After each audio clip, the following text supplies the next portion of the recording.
much for having me. We much appreciate the invite and the opportunity to talk a little bit about Rosen Associates. Let me just start here. So hopefully everybody sees my screen. This talk is about a new software product that we've developed. We have a lot of experience in developing software tools for prospect evaluation and risk. And this product is a new generation product we're very excited about. It was released a few months ago and is now available. Several customers have implemented the tool. But we're going to look at a case that we've modeled in ROSE-RA, our new prospect assessment tool, during this presentation. Just a little bit about Rosen Associates, but we've been around for 20 years or so. Our founder was Dr. Peter Rose in the 1990s. And we've been developing solutions to help companies deal with risk and uncertainty in their prospect play portfolio evaluations. We do that through training in the concepts, software where we implement those concepts, and consulting where we have 15 to 20 sort of reservoir and engineering experts with many years experience who have been doing this work in major oil and gas companies around the world and have joined Rosen Associates. So all the stuff that we see in the software, we actually teach in the courses. So you learn about the concepts of probabilistic, stochastic analysis, Monte Carlo simulation, statistics, how those things can help you in evaluating your opportunities. And then we provide software tools to enable you to use those concepts and the tools effectively in making your probabilistic evaluations. So a little bit about this prospect that we're going to look at in our software tool, ROSE-RA. So this is a made-up prospect, but it's pretty representative of a lot of the complex prospects that we see these days. There are essentially 5 zones. We see them in different colors highlighted here. And they're split over 3 fault blocks, the west fault block, central fault block, and an east fault block. And they're divided into 2 stratigraphic levels, the Frio and the Wilcox stratigraphic levels. They're also proposing a well that targets 2 of those zones. So what we need to make an assessment of is the EUR and the chance of success for each of the individual zones, the EUR chance of success for the aggregate, all 5 zones. And we also want to create some other aggregations of the stratigraphic levels, the fault blocks, and calculate the well chance of success and the uncertainty in the EUR associated with the well. In other tools and in our former tool that we've replaced, this would take us quite a lot of work. It would be 12 or so different files that we'd have to go find, edit, save, aggregate, report. In ROSE-RA, we can do all that in the same file, which is a huge productivity and efficiency improvement. So I'm going to open the software tool now. So I've just launched the product. This is a Windows desktop product, sort of 8, 16 gigs of RAM. A core processor would be sort of the minimum requirements, although it will run on any machine. I'm just going to open up that prospect that we were just looking at, which is my 5-zone prospect. And I've opened the tool, and on the left-hand side, we can see a workflow that runs from top to bottom. So I've got the different things that I have to input data for at the top, and I work on things to set up the prospect to begin with, and then I work on the individual zones, and I estimate the chance of success of those zones, put in any dependency that might exist between them, and then I put the zones into the different aggregates. So as I said, we wanted to get an aggregate of each of the fault blocks, the stratigraphic levels, and the wells. So we have to tell the program which zone belongs in which aggregation. So that's where we do that work here. And then we put in any commercial thresholds that we might need to sort of economic cutoffs. We'll run the simulation and look at the results. So I'm open the program on the setup page, and we can see several dialog boxes that we need to pay some attention to. So just to take some of the easy ones first, we have to set up the prospect units to begin with, how we want to model the liquid units and the gas units, and then do we want to work in imperial or metric or some kind of combination. So I've got this set up for a US system, but we can absolutely model area depth, rock volume, and yield units in metric as well. If I scroll back to the left, I just need to give the prospect a name. who is actually doing the work, so we can ask them questions later, and any description that I might want to attach to this particular prospect I can add at the bottom. This is the core part of the setup page, and this is where we define those zones that we want to work in. So if you remember the cross section, we have those 5 zones. They're all represented here. We see our 2 zones in the Frio and our 3 zones in the Wilcox. And these are the zones that I've got a check mark next to, which means I'm essentially going to assess all these zones in the same assessment. I can just work on 2 zones at once, or any other combination of zones, just by toggling off the Wilcox. I can now just focus on those zones in the Frio stratigraphic level. Things that you want to work at on an individual basis. What we tend to recommend to users is focus on just doing 1 zone to begin with to build your prospect. When you've got that looking how you want it to, just copy that zone, and now I just edit the few inputs related to that new zone. So this saves an awful lot of time in sort of building up your assessment. I'm just going to get rid of that, and we're just going to model the 5 zones for this particular analysis. So the next part is I go on back to my workflow on the left. I've hit the prospect text input, and this is all the descriptive information that relates to this particular prospect. So I have to give it a business unit, what country I'm working, the basin name, etc. So this is for our portfolio tool. So we're entering information about the prospect, its details. So when we export this into our portfolio tool, we can get an accurate view of our working interest and all the other relevant information that we need to know for this particular prospect. All these fields are all editable. So we've got a configuration program that enables you to change the descriptors and the drop downs. So this is very easy to set up for the areas that you're working in. Go to the next set of inputs that relates to identifying the products that I want to model in each of the zones. So if we look at the Frio top central, I'm just modeling the oil and some solution gas. But if I scroll to the right, I can see that there's other products associated with each of those zones. So for instance, the Wilcox West, I'm modeling oil with a free gas cap, some condensate, the solution gas. Also I'm modeling things like surface loss due to fuel or flared gas, and surface loss non-hydrocarbon. So there's a lot of flexibility here in the products they actually model in each of the zones, and they can be all different as they are in this case. You'll notice that the colors that we set on the setup page stay with each of those zones throughout all the inputs and all the results. So it makes it easy to know that the pink Frio Central, I can track what zone that is when I'm going through my inputs and looking at the results. So that color is a useful marker.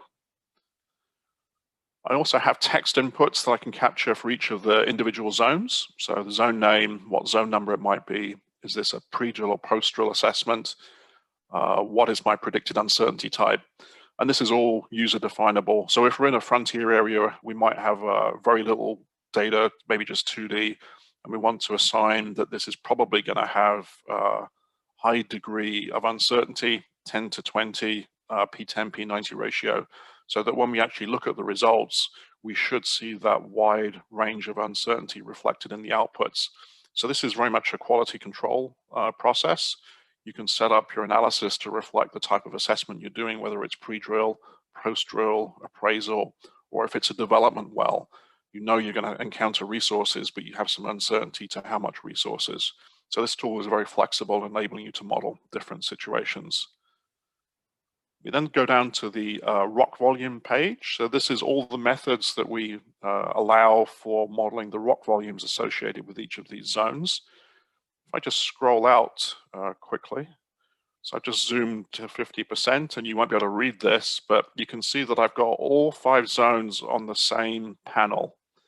So I'm just going to go back to my 100% view and just show you one zone. So we're back to looking at the Frio top, the Frio central. The first thing I need to do is to select what volumetric estimating method I'm going to use, and we've got several available. I've selected the AVD, the area versus depth, with a top surface only. And we now need to tell the program how we're going to model the water contact, the contacts. And I'm going to use the column height method, but there are other ways that we can also model the contacts as well. But from my geoscience workstation, I was able to output the area depth pairs and import them, just cut and paste them into this table. That generated the chart to the right. And so I can track these values to make sure they honor the table values that I've input. And now I need to put on my contacts and the bottom bed as well. And so we've got some other data that we need to input to do that. So if you remember, we chose the column height method to model the contacts. And so that's what I'm looking at here, is the column height input distribution. And this is where we can get into starting to model the uncertainty that we have in our estimates. So we can use different distributions. This is all the distributions that are available to me as a user to select from. I can actually, as a company, give some users some guidance on which ones to use. So if I only want them to use log normal for column height, I could disable these others. All that type of thing just helps promote consistency. So I'm going to use the log normal P10, P90 for the column height.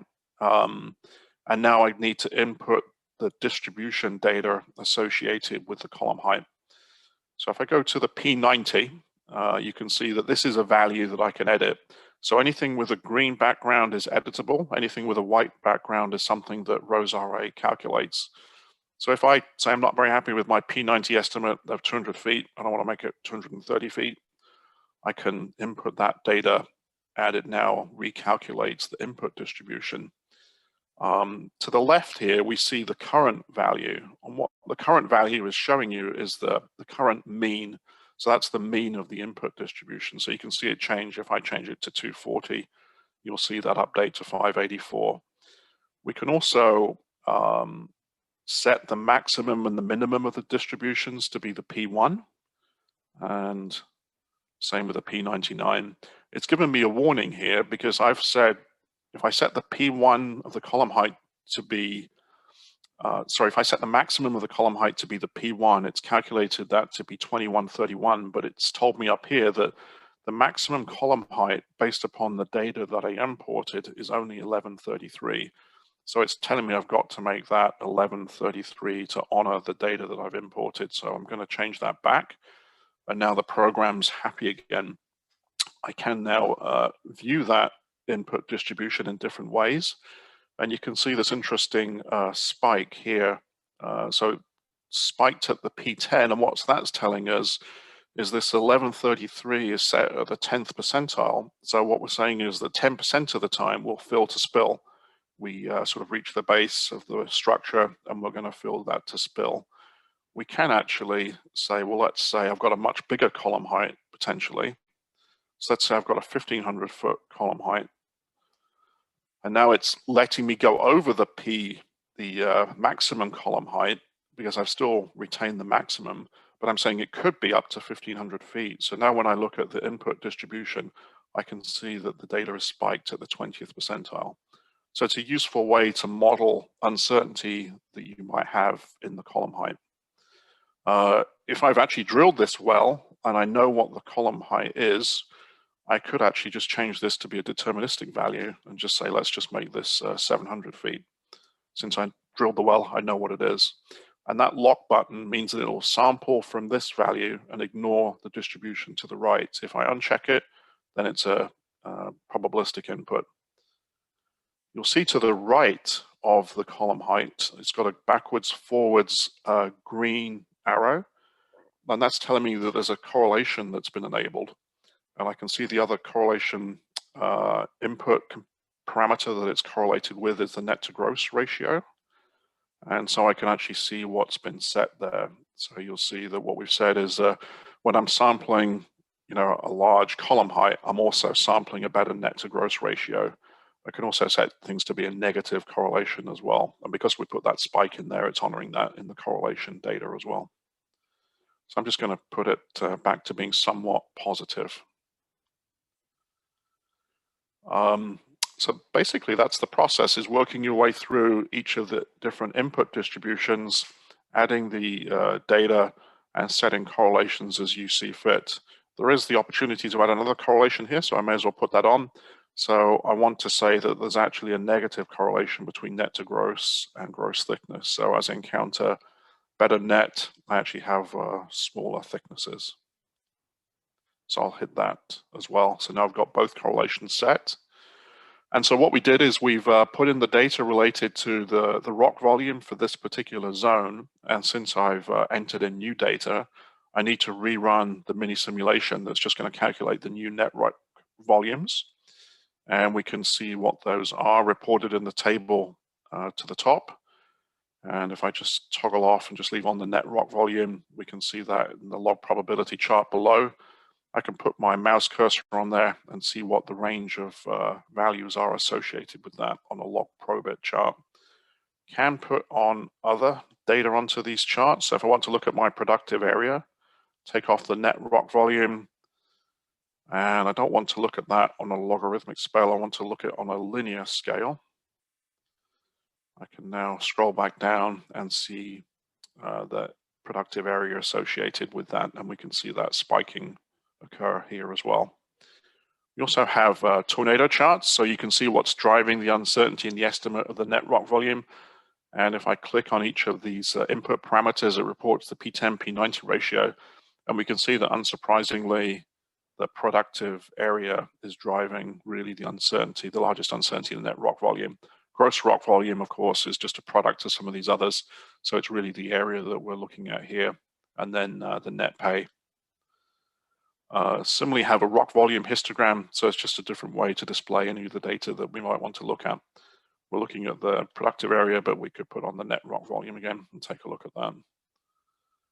So that's a single zone that we modeled the net rock volume for. If I was happy with it, what I could now do is scroll across to the next zone and begin to put in the inputs related to this zone, and sort of work my way through each of the zones, running the mini simulations, checking out below that they look reasonable, and continuing.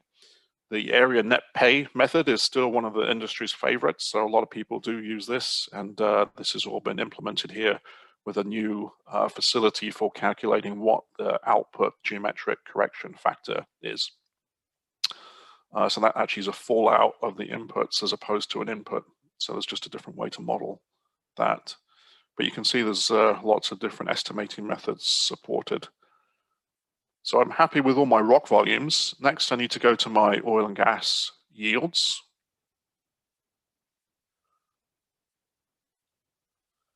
And so you saw those red bars come up. What the program's actually doing when it opens these windows is it's running a check just to make sure the saved inputs are valid. So it told me that everything was okay. Otherwise, it would have given me a red box around the offending value. But this is the same process. We're now on the yield parameters. I've input my distributions for porosity and saturation. I could correlate those if I wanted to. I'll just leave it off for now. And then just work my way through the different yield parameters for formation volume factor or recovery efficiency. If there's any solution gas or condensate from solution gas, I can model those. And you can see if I scroll here to the right, we've got lots of different yield estimating methods that might relate in different types of situations. So condensate recovery can be retrograde, non-retrograde. So a lot of different optionality here to work through. And when I'm happy with my yield inputs, I just rerun the simulation and it will generate the new yield data.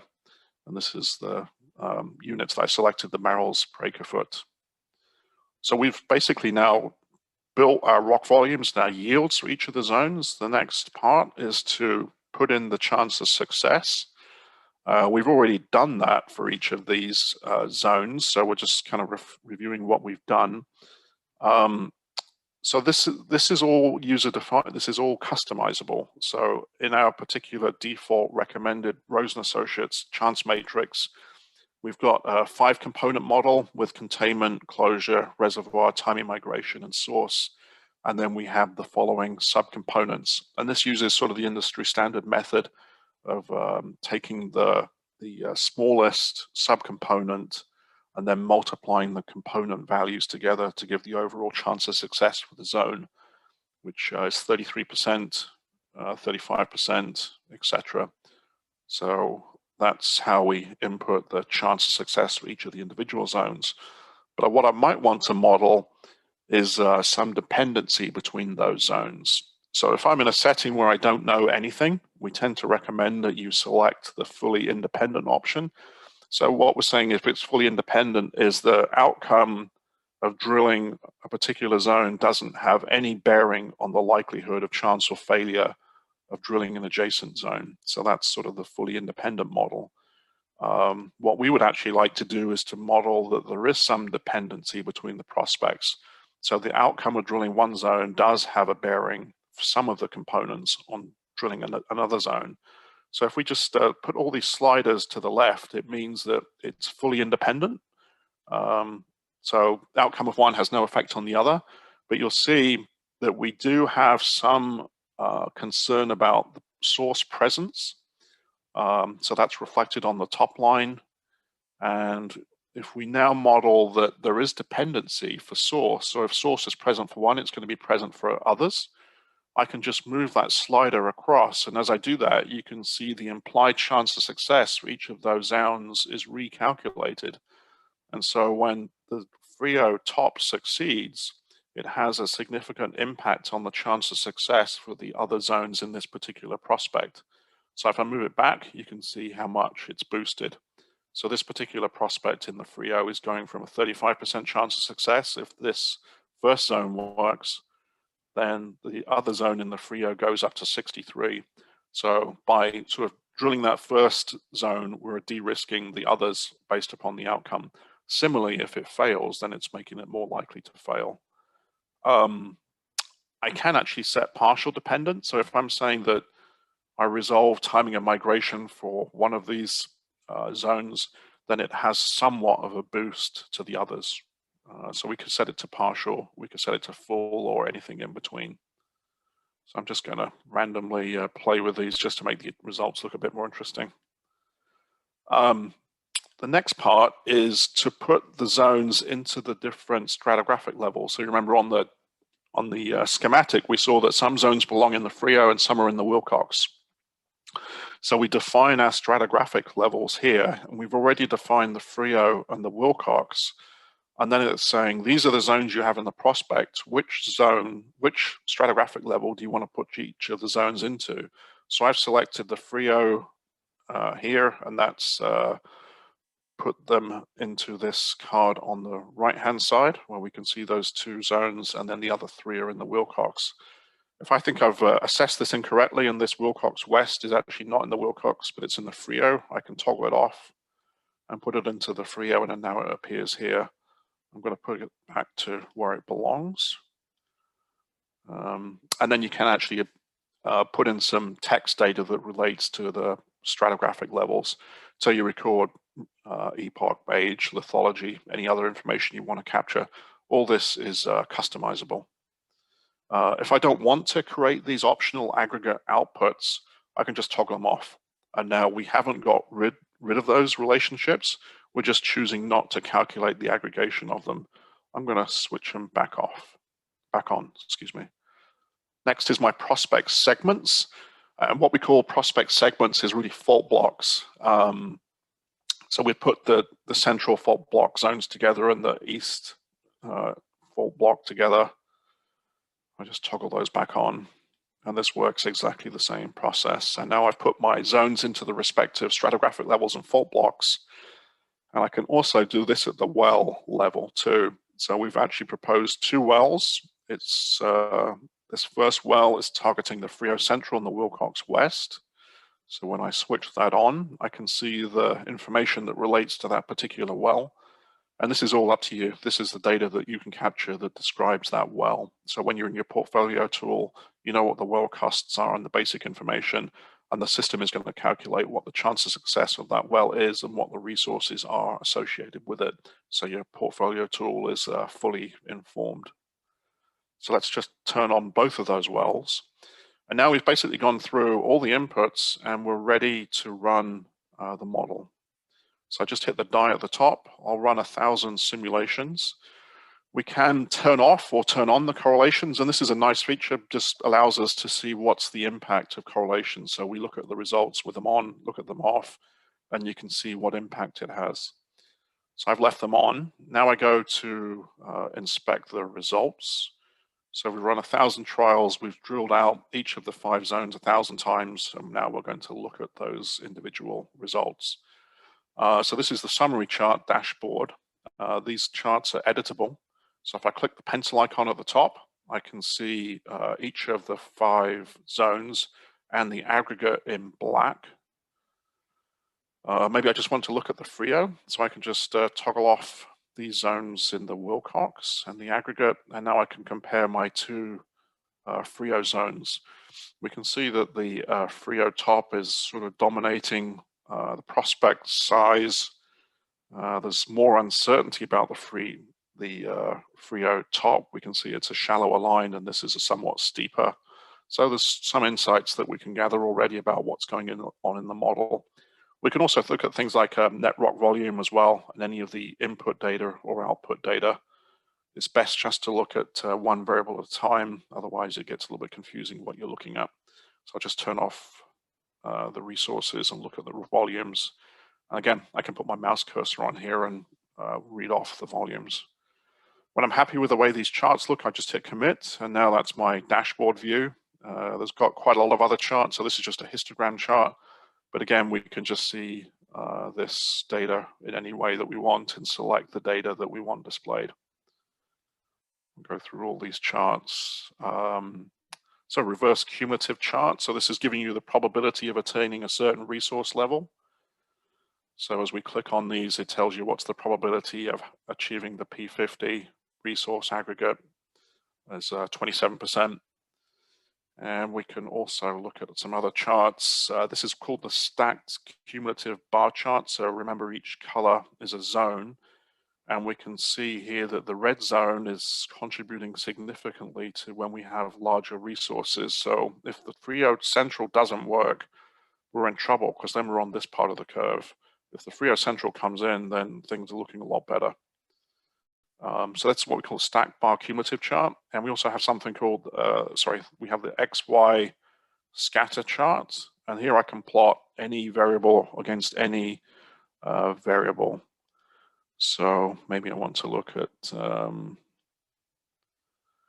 something like percent fill versus net rock volume. It's somewhat interesting. So here we can see the percent fill on the x-axis. And we can see that when we had the fill to spill, we're obviously at 100% fill, and then we can read off the rock volumes associated with what happens when we fill to spill. You can see that this is actually a pretty small prospect. Doesn't really generate a lot of rock, doesn't have a lot of rock volume associated with it.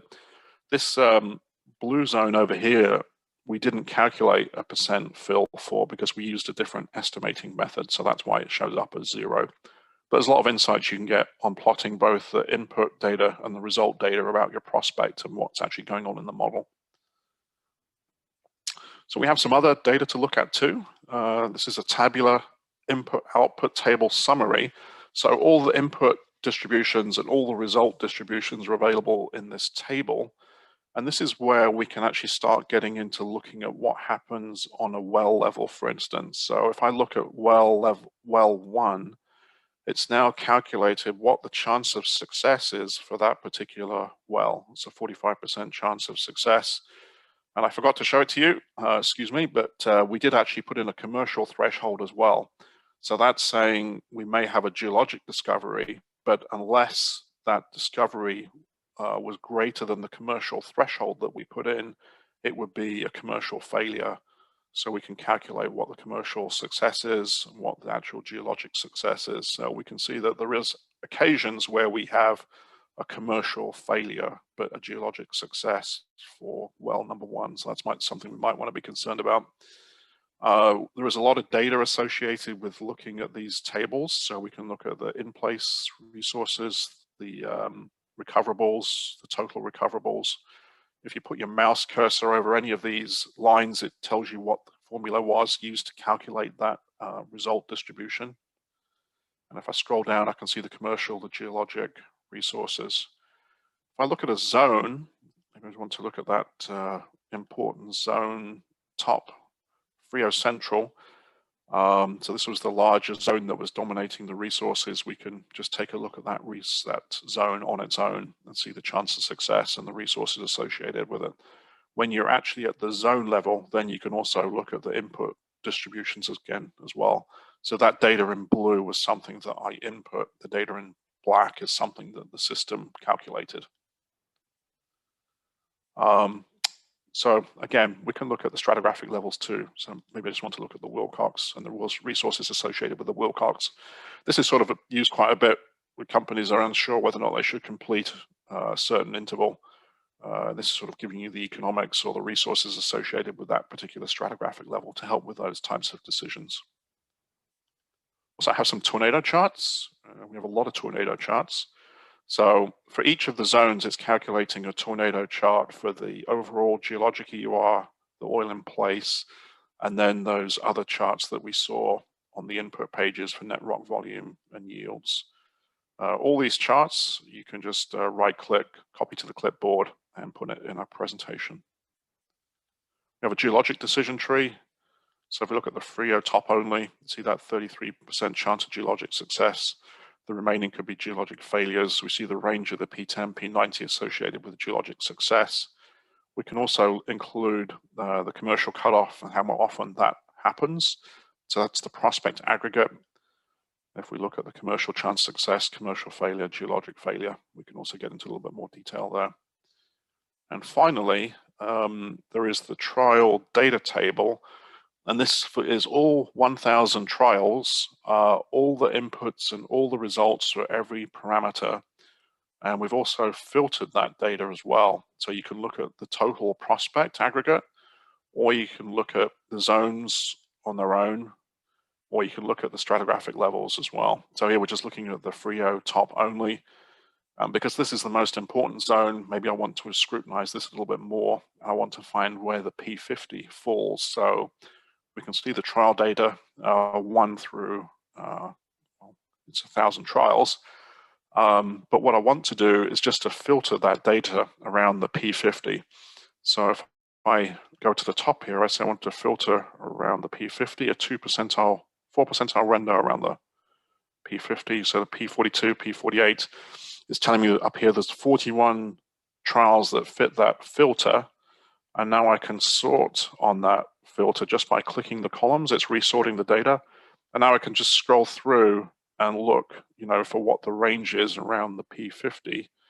And maybe I can select that trial that I might want to put into my economics tool to forecast what the economics look like associated with the P50. We're doing a lot of work on this in the moment to make that process a lot easier, so the system will automatically give you an averaged P10, P50, P90 mean that you could export into an economics tool to quickly calculate the economics resources associated with a particular case.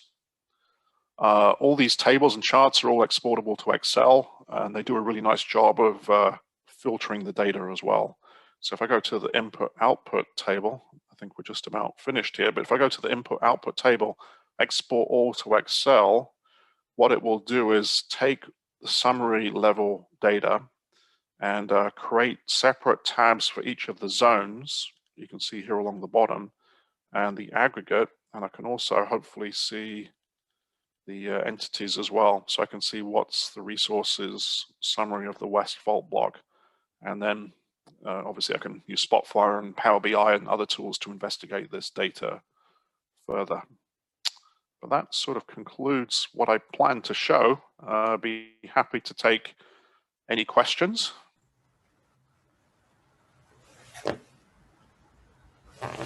Hello, Phil. This is Mario Prince. Mario, hello.